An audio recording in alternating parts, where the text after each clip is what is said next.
Bienvenue dans ce nouvel épisode de l'Ombre de la Lumière avec Tissina. Dans ce nouvel épisode, je reçois une agent d'artiste qui va nous parler de son métier ô combien nécessaire auprès des artistes, mais aussi de ses enjeux. Je vous souhaite une belle écoute. C'est vrai que c'est un métier que, déjà même nos parents ils comprennent pas ce qu'on fait, donc Alors déjà, bienvenue dans ce podcast. merci. Comment ça va?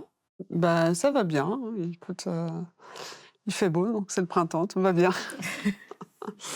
Est-ce que tu peux te présenter? Oui, donc je m'appelle, Michaela Kozaric, je suis agente au sein de l'agence, Quelle belle histoire, qui représente, essentiellement des scénaristes, réalisateurs et créateurs graphiques. Et quelle est ta définition de ton métier? Alors, je dirais qu'un agent, est un facilitateur, voilà, c'est un partenaire à la fois des talents et des producteurs. On fait l'intermédiaire, entre les auteurs et les producteurs, pour, tout ce qui est recherche de travail, négociation de contrats, accompagnement de carrière, conseil artistique sur les textes, et voilà, sur les choix de projets. Et sur, la défense des intérêts de nos talents. Donc c'est une définition assez large, qui, peut regrouper, à la fois des fonctions de manager, d'avocat, voilà. Donc c'est un métier très varié, très divers. Est-ce que c'est toi qui vas chercher les talents? Ou est-ce que c'est eux qui viennent à toi? Comment est-ce que ça se passe? Alors, l'agence a, été créée en 2008, par, Christophe le Danois qui avait déjà, un petit pool de talents, dont il s'occupait au sein de la SACD. Donc, on a démarré comme ça et après, en fait, on va pas vraiment chercher les talents, sauf peut-être les débutants qu'on peut repérer, avec des courts-métrages ou, voilà, des textes, quand ils sortent de certaines écoles. Mais après, c'est plutôt les talents qui viennent à nous. Donc, soit ils ont entendu parler de notre agence et ils ont envie de travailler avec nous, ou alors ils sont cooptés par, des talents qui sont déjà, chez Quelle belle histoire et qui, voilà, nous recommandent, d'autres talents. Et quand ils arrivent donc chez Quelle belle histoire, ils ont déjà fait d'autres projets ou est-ce qu'ils sont au début de carrière Alors, il y effectivement, a tout, voilà, on peut, avoir des talents qui ont déjà une, grande carrière derrière eux et qui, pour X raisons, ont envie de changer d'agent. Ou alors, des émergents, qu'on a repérés effectivement au sein de certaines écoles ou dans certains festivals et qu'on a envie d'accompagner et de voir grandir. et du coup, comment se passe, après les projets qui viennent après? Tu m'as dit que tu étais en relation, enfin vous faites la relation entre les talents et les productions. Comment ça se passe exactement? Alors, il y a 2 cas de figure, soit les talents ont des projets personnels qu'ils ont écrits tout seuls dans leur coin, voilà, qui sont plus ou moins développés. Ça peut être une idée ou quelque chose de très, formalisé déjà dans un document assez complet, et là, c'est notre rôle est de trouver le bon producteur par rapport au projet, voilà, d'associer, d'être, pertinent quant à la ligne éditoriale d'un producteur et un projet. Donc, soit voilà, c'est à nous de placer le projet chez un producteur, soit à l'inverse, c'est un producteur qui cherche un talent, soit sur une idée là encore, ou alors, quelque chose de plus abouti où il a besoin de compléter l'équipe, de scénaristes ou alors, il cherche un réalisateur sur un projet qui est déjà écrit.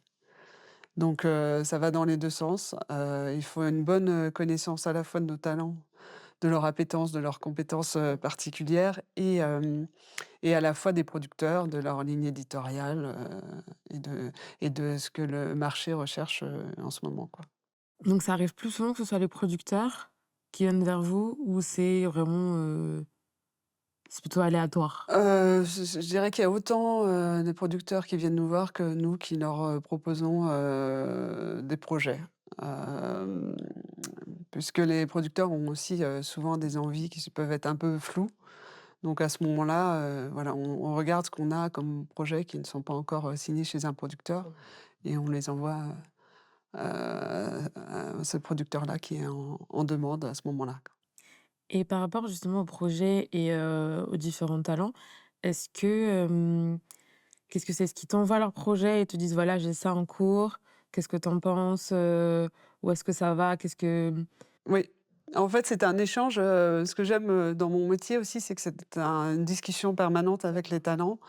Il faut, qu'ils n'aient pas peur, d'appeler leur agent pour discuter de un peu, bah, de oui, de choses artistiques ou autres, et donc sur les projets, effectivement, quand ils nous envoient un projet, ce qui les intéresse dans notre retour, c'est de dire, si c'est pertinent, par rapport au marché et si ça tient la route, artistiquement. Après, on fait pas, à proprement parler, de la direction littéraire qui est plus là, pour le coup, le travail d'un producteur et hem et on essaie de pas trop orienter le projet vers une voie, très précise puisque, ça se fait, voilà, dans le cadre d'un accompagnement, par le producteur une fois que le contrat est signé. Mais on est là, on est les premiers lecteurs et on donne un premier retour, à la fois en termes artistiques et en termes de marché.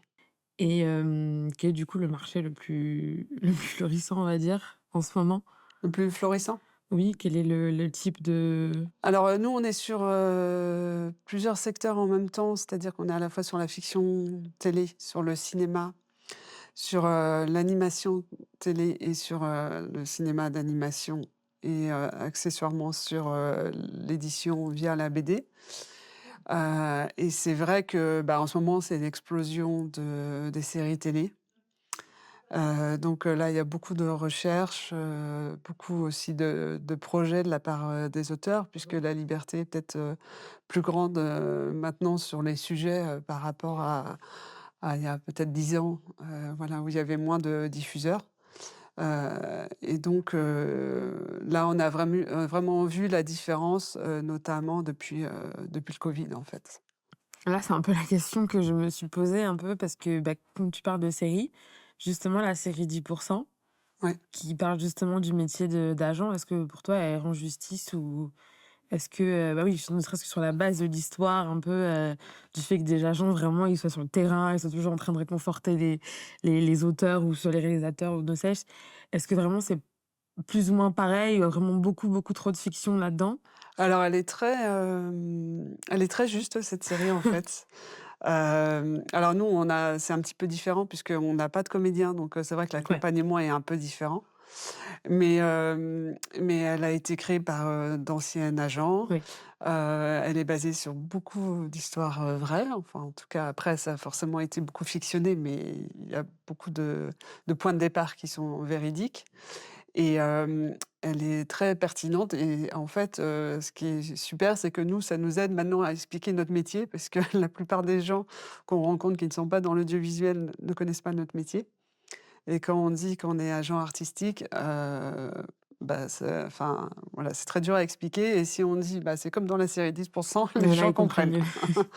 Donc on remercie beaucoup, les gens qui ont créé cette série puisque ça nous aide beaucoup. Donc oui, il y a pas du tout le même accompagnement par rapport à un comédien qu'à un réalisateur. Est-ce qu'il aura les mêmes doutes? Enfin, normalement, hein, enfin, normalement, je dis ça, mais je ne sais pas.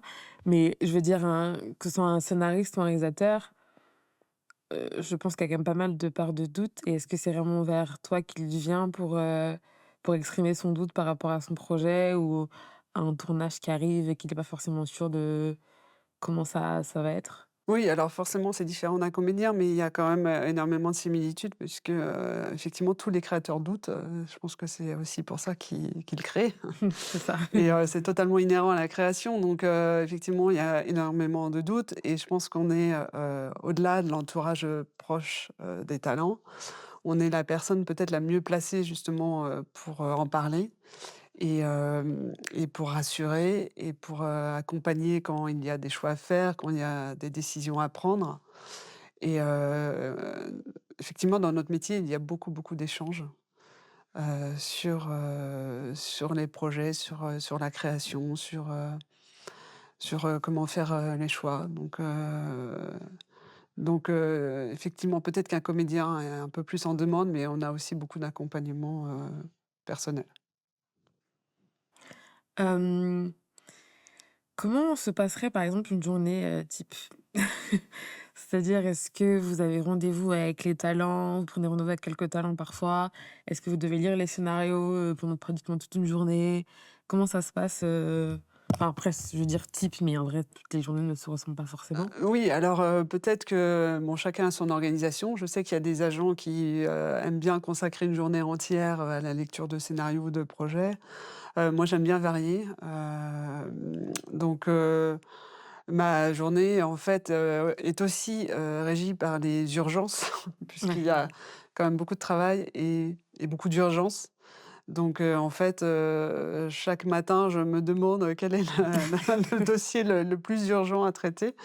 Donc c'est souvent sur des Ouais. négociations, donc voilà, sur les négociations financières, après sur le contrat. Et je dirais que tout ce qui est lecture de projet, c'est un petit peu mon petit bonbon, quand j'ai un peu de temps, souvent en fin de journée. J'aime bien prendre un projet et le lire à ce moment-là et du coup, voilà, sortir un peu de tout ce qui est un peu plus technique et un peu plus, exigeant intellectuellement pour me plonger dans un projet et puis effectivement, bah, il y a beaucoup de rendez-vous, que ça soit avec les talents ou avec les producteurs. Ouais, la négociation des contrats. Ouais. Quelles sont les qualités requises, pour ce travail? Hem, je dirais, l'empathie par rapport à tout ce qu'on vient de se dire. Il faut quand même avoir déjà une bonne, connaissance du milieu et de comment ça fonctionne. Un agent, c'est quelqu'un aussi qui a un réseau. Faut quand même, voilà, connaître les partenaires. Hem, après pour moi, faut quand même être assez, rigoureux. Bon après, tous les agents ne le font pas, mais moi je négocie aussi mes contrats puisque j'ai une base de juristes donc voilà, pour moi, il faut être, très, rigoureuse dans les contrats pour, essayer de pas laisser passer des choses, voilà, qui seraient préjudiciables. Et voilà, un fort goût, pour, tout ce qui est, audiovisuel, quoi. Ouais. J'ai oublié de poser la question juste avant, mais combien il y a de talents par agent ici? Alors nous, c'est très particulier, je crois qu'on est les seuls à fonctionner comme ça, mais dans l'agence, on est 5 agents OK. et on se répartit pas les talents. Ah! Donc tous les talents de l'agence travaillent avec tous les agents et donc on fonctionne en fait par projet. Donc sur un projet, c'est un talent qui suit le projet de A à Z, mais par exemple, certains talents travaillent avec 3 agents de l'agence en même temps sur des projets différents. D'accord. Ça nous permet, une souplesse, une réactivité, plus grande que si, on avait, gardé une exclusivité, talent, agent, et de mutualiser aussi les connaissances, ce qui fait qu'en fait, entre les 5 agents, on travaille, vraiment de manière, collaborative et voilà, on s'échange des informations, on, mutualise les réseaux, voilà, on a trouvé une, certaine forme d'efficacité dans cette manière de travailler. Mais c'est super en fait, c'est une ouais, je trouve ça bien. Je trouve ça vraiment super. Hem, est-ce que, comme c'est un métier quand même qui est très humain, est-ce qu'on apprend beaucoup sur le tas ou est-ce que ça nécessite quand même, vraiment beaucoup d'expérience ou, Alors il faut, faut à la base, oui, un peu de, enfin, voilà, un peu de qualité humaine, mais c'est, beaucoup basé sur l'expérience. Je pense que, D'accord. on est aussi capable de conseiller parce qu'on a eu, beaucoup de situations, avant similaires avec d'autres Mmh. talents et du coup, c'est aussi je pense que ce que les talents viennent rechercher quand ils nous posent, des questions sur les choix et tout ça, c'est parce qu'on a eu des expériences similaires, précédemment et qu'on est capable de dire, «Voilà, si tu fais ce choix-là, je sais qu'il va se passer ça, parce que je l'ai déjà vécu» et donc je pense qu'un agent se bonifie avec le temps, mais un jeune agent peut aussi, être, très bon. Enfin, il y a d'autres qualités, qui vont faire qu'il sera très bon, mais en tout cas, moi, je me sens de plus en plus à l'aise pour conseiller les gens en ayant de plus en plus d'expérience. D'accord. Alors, quelles études as-tu faites? Alors, moi, j'ai toujours rêvé de travailler dans l'audiovisuel, mais sans vraiment me le permettre au départ. D'accord. Donc j'ai fait des études de droit, en faisant un master de droit européen. Donc j'ai commencé, par faire du lobbying, auprès des institutions européennes. Mais ma chance, ça a été de le faire, en travaillant à la SACD, donc la Société des Ah auteurs, oui. compositeurs dramatiques, voilà, qui s'occupent des auteurs, de l'audiovisuel et donc c'était, du lobbying pour défendre le droit d'auteur à la française auprès, de la Commission européenne et du Parlement européen. Donc ça m'a permis de mettre un pied dans le droit d'auteur. J'ai complété cette expérience par une nouvelle formation, un master en droit de l'audiovisuel. Mmh. Hem et puis au bout de, je crois, 7 ans à la SACD, j'ai eu l'occasion de, co-fonder l'agence avec, Christophe Le Danois qui était aussi, à la SACD et qui s'occupait des contrats lui déjà, qui faisait un peu un travail similaire à un agent mais au sein de la SACD. D'accord.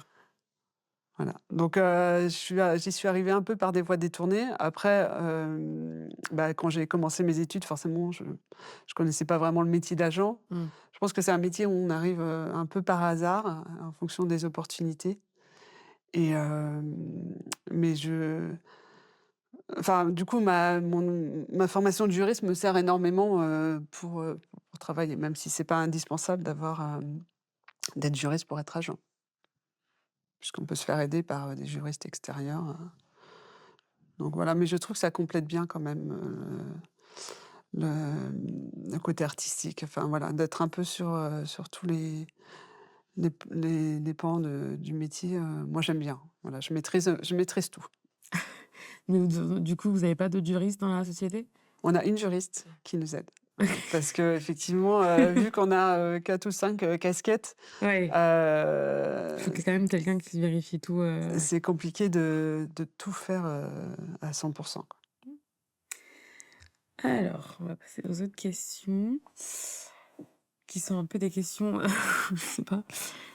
Quelle est ton émission préférée? Alors, je sais pas si je dois l'avouer.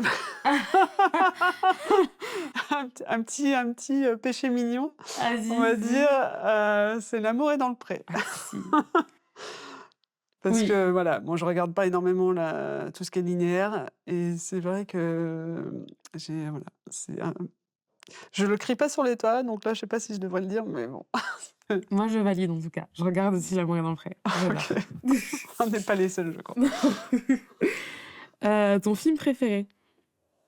Mon film préféré, je dirais, La Grande Bellezza de Paolo Sorrentino, ouais, qui m'a procuré énormément d'émotions. Est-ce que tu as le droit de dire ta série préférée? Parce que même trop. Alors, bah, je vais aller dans les séries cultes comme ça.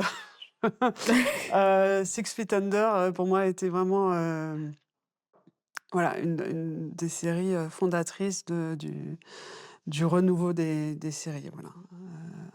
Je trouve que c'est enfin, même, aujourd'hui, c'est vraiment une série, remarquable. Hem, la musique préférée, le type de musique préférée? J'écoute beaucoup Phénix. Voilà. Musique préférée pour, se motiver ou travailler? Alors je n'écoute pas de musique en travaillant puisque j'ai du mal à me concentrer avec la musique, mais pour me motiver le matin, un petit, Britney Spears, Très bien. voilà, me met en jambes. Heu, musique préférée à chanter sous la douche? Bah, là encore Britney, hein. Britney, ouais. Britney forever. Musique pour s'endormir? Musique pour s'endormir, alors c'est peut-être un peu déprimant, mais Lana Del Rey, moi j'aime, Oui, voilà, si, si, ça c'est marche. assez cool. Musique ou chanson que tu détestes? Je suis pas très jazz. Donc voilà, c'est tout un ensemble de musique, mais Alors, le truc fou, c'est qu'en ce moment, je travaille dans une radio de jazz. bon, C'est ça qui est désolée. fou. Non, mais moi, ça va, parce que le jazz, c'est pas mon truc non plus. Mais je trouve ça marrant que du coup, tout le monde autour de moi, tout le temps, parle de jazz H24. Et Bah, donc, ça fait un peu du c'est une bien musique de de... passionné et C'est ça, voilà. Je pense que soit on est dedans, soit on n'est pas dedans. exactement. Moi, je commence tout doucement à mettre un pied et deux jambes, plus ou moins, mais pas tout le corps encore. non, non, mais ouais, je peux comprendre que le jazz soit compliqué. Mmh. La personne qui t'a le plus marqué, Dans mon métier? ça peut être dans n'importe quel domaine. Bah, j'avoue que quand j'étais, justement lobbyiste, on s'occupait de la défense de la diversité culturelle et on devait faire signer des grands noms, heu, voilà, réalisateurs, tout ça et j'ai dû appeler, Ettore Scola et j'avoue que ça m'a fait quelque chose, quoi, de l'avoir, au bout du fil, c'était assez, émouvant. Surtout que j'étais très jeune donc L'anecdote avec un artiste qui est un peu drôle. Bah, c'est quelque chose d'assez récent, ça doit dater de 3 4 semaines. Le midi, avec les collègues, on va faire du sport, dans une salle de sport, qui est juste à côté du bureau Mhm.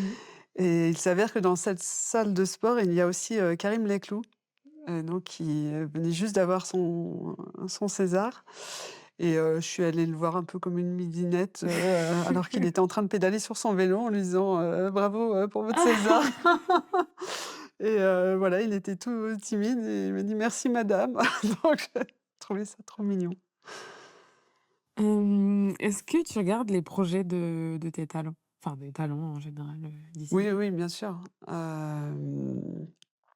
Bah, ça fait, effectivement, partie du travail, et puis c'est super, plaisant de voir, l'aboutissement d'un projet que, tu as suivi, depuis le départ puisque Mm.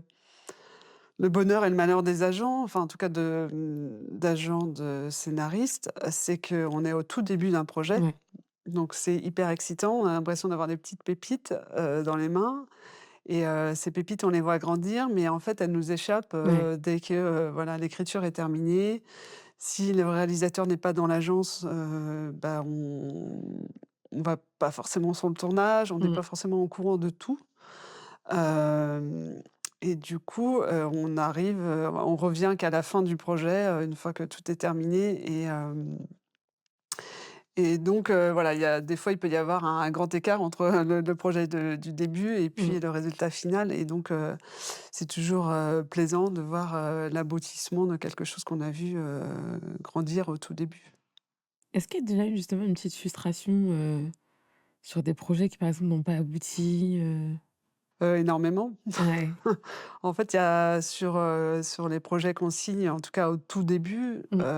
il y en a beaucoup qui n'aboutissent pas et c'est vrai que ça peut être, enfin, c'est rarement pour des raisons de qualité, c'est plus pour des raisons d'opportunité, de contexte, voilà, des fois, il y a plusieurs, projets qui, sont dans l'air, qui sont sur le même sujet et donc il y a une compétition entre les projets. Ou voilà, enfin, voilà, c'était pas forcément le bon producteur ou et Mhm. pour X raisons et c'est vrai que souvent on se dit: «Bah, c'est dommage, le projet était très beau et puis il n'a jamais, abouti». Et donc ces projets-là, ils sont jetés, ils sont reportés, que... Alors, en général, bah, il meurt, Ah, et très exceptionnellement, il peut revenir, ressurgir à la renaître. tête des zombies. Mais bon, il faut vraiment c'est très exceptionnel. Il faut, voilà, en général, il n'existe plus donc Ouais, c'est un peu dommage quand c'est même. un peu Si quand il y dommage, avait ouais. des bons projets, Mmh. effectivement, c'est dommage. Euh, Si tu avais le pouvoir de changer une chose dans le milieu de l'audiovisuel, qu'est-ce que ça serait? Alors, je dirais que, c'était un milieu très fermé et je pense qu'il gagnerait à être, ouvert, plus largement, à des gens, dont, par exemple, les parents n'étaient pas déjà dans l'audiovisuel ou voilà, plus de mixité sociale, plus voilà. Je pense que c'est encore, très fermé. Alors je ne sais pas exactement pourquoi, ou c'est peut-être des métiers qui sont pas encore assez connus aussi. Il y a beaucoup de métiers dans l'audiovisuel et peut-être qu'on pense qu'au métier de producteur ou de voilà, de réalisateur, mais il y a enfin, par exemple, le métier d'agent, bon, même si c'est très niche et qu'il y a pas énormément de place, mais c'est un métier auquel, spontanément, les gens ne pensent pas. Mmh. Enfin, les jeunes, en tout cas. C'est un peu pour ça que je fais ce podcast, Voilà. pour qu'on puisse découvrir tous les autres Ouais, métiers ouais. de l'audiovisuel. Quel conseil tu donnerais à que tu donnerais juste pour essayer de justement d'être plus fort face à ce côté un peu fermé pour persévérer dans ce milieu?